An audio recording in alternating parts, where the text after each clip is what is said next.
Bueno, buenas tardes a todos. El día de hoy vamos a dar continuación al tema de mecanismos de acción de los fármacos que vamos a ver en el esquema de insuficiencia cardíaca. Entonces traemos hoy día al sacubitril y la ivabradina. Vamos a conocer su mecanismo de acción, que son muy diferentes. Entonces comencemos. Por acá tenemos a la bradiquinina, que es un péptido con propiedad vasodilatadora. Tenemos al péptido natriurético que cumple la función de vasodilatación y natriuresis, eliminación de sodio por la orina. Y tenemos la angiotensina 2 que actúa a nivel de la AT1, su receptor a nivel del sistema vascular y produce vasoconstricción, ¿no? Entonces, se descubrió que hay una enzima, ¿ya? Llamada la neprilicina.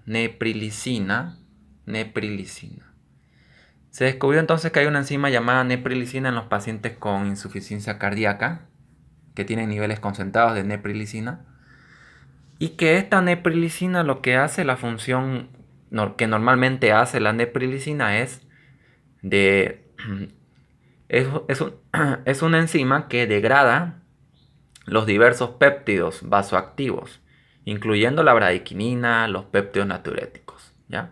Lo degrada, o sea que al degradarlo ya lo deja sin acción a la bradiquinina y sin acción a los péptidos natriuréticos, ¿no?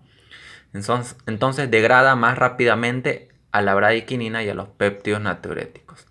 Y estas dos sustancias son de mucha utilidad para el proceso de vasodilatación que buscamos en los pacientes con insuficiencia cardíaca, ¿no? Y también para el efecto de natriuresis, ¿no? Eliminación de sodio por la orina. Para que no haya una acumulación de líquido, ¿no? Los edemas. Entonces, la neprilicina es una enzima, ¿ya? Que tienen estos pacientes con insuficiencia cardíaca en gran cantidad, ¿ya? Así se descubrió en investigaciones. Entonces se descubrió fármacos, fármacos que inhiban, que van a inhibir a la neprilicina. Y entre ellos está el sacubitril.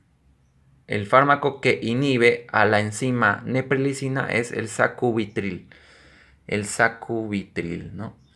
El sacubitril lo que hace entonces es inhibir, inhibir a la neprilicina. Inhibir a la neprilicina.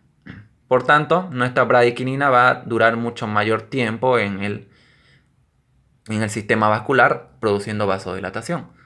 Por lo tanto, nuestros péptidos natriuréticos van a durar mucho más tiempo también en el sistema vascular produciendo sus efectos fisiológicos, vasodilatación y natriuresis, ¿no?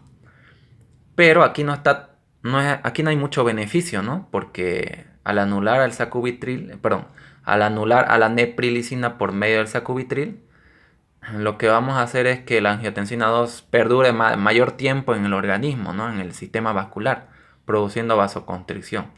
Y es por eso que se usan el sacubitril más un ARA2, en este caso el valsartán. Se utiliza la combinación sacubitril más valsartán para anular esta propiedad de vasoconstricción, ¿no? Porque aquí, en este lado, nos sirve el efecto del sacubitril. Aquí también, ¿no? Pero en este lado no tenemos beneficios si lo usamos en monoterapia. Es por eso que asociamos el valsartán en un mismo comprimido. Bien, entonces ese es el mecanismo de acción del sacubitril. Inhibir a la neprilicina. A la neprilicina. ¿Sí? Bien. Entonces aquí lo que hemos dicho, neprilicina, lo mismo que hemos dicho hace un instante. Entonces la inhibición será de enorme importancia al aumentar el efecto diurético, natriurético y vasodilatador, ¿no? Entonces vamos a tener un gran efecto, ¿no? al, al anular a esta enzima, la neprilicina, ¿no? Vamos a tener las propiedades de vasodilatación, natriurético, ¿no? Bien, entonces vamos por este lado. un dato importante. La FDA ha aprobado a este fármaco para uso en insuficiencia cardíaca con fracción de eyección disminuida, ¿ya? Se usa normalmente combinado con valsartán y sacubitrilo, ¿ya? Se recomienda un control estricto del potasio y la creatinina, ¿ya? Entonces, cuando se usan los sacubitril más valsartán, se recomienda un ionograma seriado, ¿no? Para controlar, ver los iones potasio, ¿no? Y una función renal para ver la creatinina y la urea. Bien, entonces eso tenemos al sacubitril, ¿ya? Mecanismo de acción. Bueno, por este lado traemos al mecanismo de acción de la ivabradina. Ivabradina. Bien, la ivabradina es un fármaco que actúa a nivel cardíaco, a nivel de los canales iónicos de sodio. A nivel de los canales iónicos de sodio, ¿ya? Actúa este fármaco. De los canales lentos de sodio. Actúa a nivel de los canales lentos de sodio, ¿sí? Entonces, a nivel de la célula del nodo sinusal. Actúa a nivel de la célula del nodo sinusal. Actúa entonces a nivel de los canales de sodio lentos, ¿no? Este fármaco ivabradina. Entonces la ivabradina lo que hace es traspasar los fosfolípidos de la membrana de la célula del nodo sinusal, lo atraviesa y lo que hace es una obstrucción, ¿no? Obstruye el poro del canal iónico, lo obstruye y esto no va a producir que el sodio no ingrese del espacio extracelular hacia dentro de nuestra célula del nodo sinusal.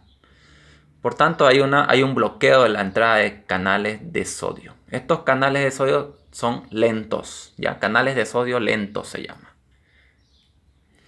Bien, entonces, al bloquear estos canales de sodio, esto es la propiedad de la ivabradina, inhibición de los canales IF de sodio. Son conocidos IF de sodio, o FANI, como también habla la literatura.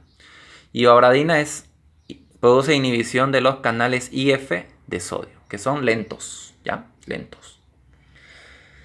Entonces, lo que tenemos que saber es que el sodio es muy importante para el proceso de despolarización de los nodos sinoauricular, del marcapaso, ¿no? Entonces, el sodio es muy importante. Sodio y calcio, ¿no? Sodio y calcio es muy importante para la excitabilidad cardíaca. El calcio es, como hemos visto ayer, es muy importante para los procesos contráctiles, ¿no? Así que son dos iones muy importantes, ¿no? Sodio y calcio. Entonces, la ivabradina, perdón, que bloquea estos canales de sodio, que inhibe estos canales de sodio por medio del bloqueo, esto producirá una reducción exclusiva de la frecuencia cardíaca, preservando la contractilidad miocárdica, el flujo coronario y la conducción auriculoventricular. O sea que no va a alterar tanto el flujo coronario, la contractilidad miocárdica y la conducción auriculoventricular. No va a alterar, ¿ya? No va a alterar el uso de estos fármacos. Es por eso que son seguros, son bastante seguros. Claro que tienen contraindicaciones que vamos a ver ahorita. ¿Ok? Entonces, no tiene efectos sobre la frecuencia cardíaca en fibrilación auricular. No tiene efecto en la frecuencia cardíaca, ¿ya? En fibrilación auricular. O sea que no se los usa para ese caso, ¿no? Bien. Un dato muy útil de la ivabradina: es útil en pacientes diabéticos u asmáticos que no pueden usar beta bloqueantes, ¿ya? Es útil entonces en esos pacientes la ivabradina. En pacientes que son diabéticos o asmáticos que no pueden usar beta bloqueante. Tenemos por este lado un esquema de cómo es que la ivabradina también tiene propiedades antianginosas o antiisquémicas, ¿ya? Al disminuir la frecuencia cardíaca, vamos a disminuir la demanda de oxígeno en el tejido miocárdico. Y esto nos va a dar propiedad antianginosa. Al disminuir la frecuencia cardíaca, nos va a dar una mayor duración de la diástole. No olvidemos que en la diástole el corazón se irriga y se alimenta, ¿no?, de los nutrientes y de oxígeno durante la diástole. Es por eso que una taquicardia hay acortación, se acorta la diástole, ¿no? El corazón no se nutre, no se perfunde bien y es por eso que puede producirse en casos infartos, ¿no? En algunos casos. Tenemos este aumento de la duración de la diástole va a aumentar la perfusión coronaria.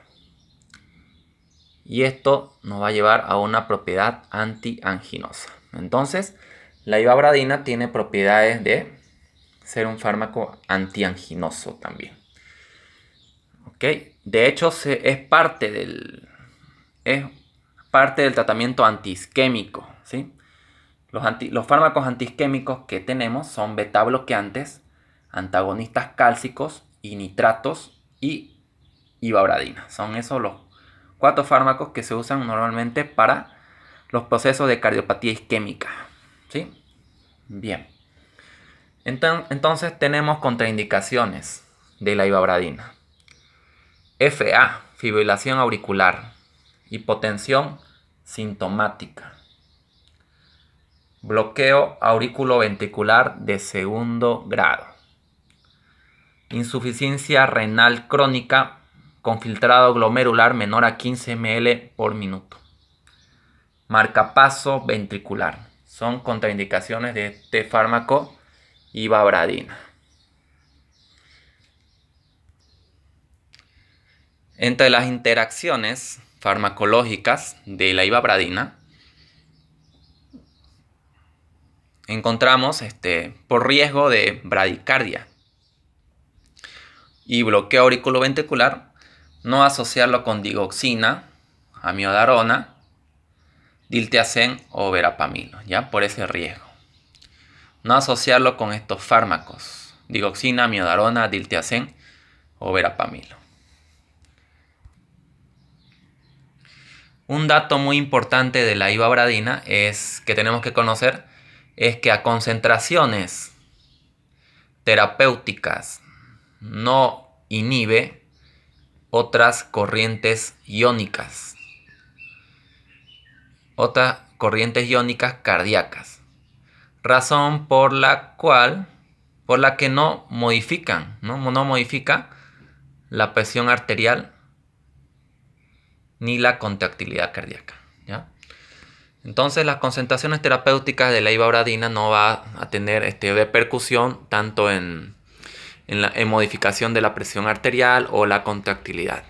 No es un fármaco antihipertensivo ni tampoco es un fármaco inotrópico positivo, ya que sabemos que los inotrópicos positivos son fármacos que aumentan la contractilidad cardíaca. Entonces la ivabradina no es parte de eso, ¿sí? Es un fármaco entonces que bloquea los canales lentos de sodio o canales IF de sodio, ¿sí? Entonces eso es el tema de esta clase, ¿ya? Y cualquier pregunta, por favor, al grupo para que yo lo pueda responder, ¿ok? Nos vemos en otro episodio de Farmacología Cardíaca. Hasta luego.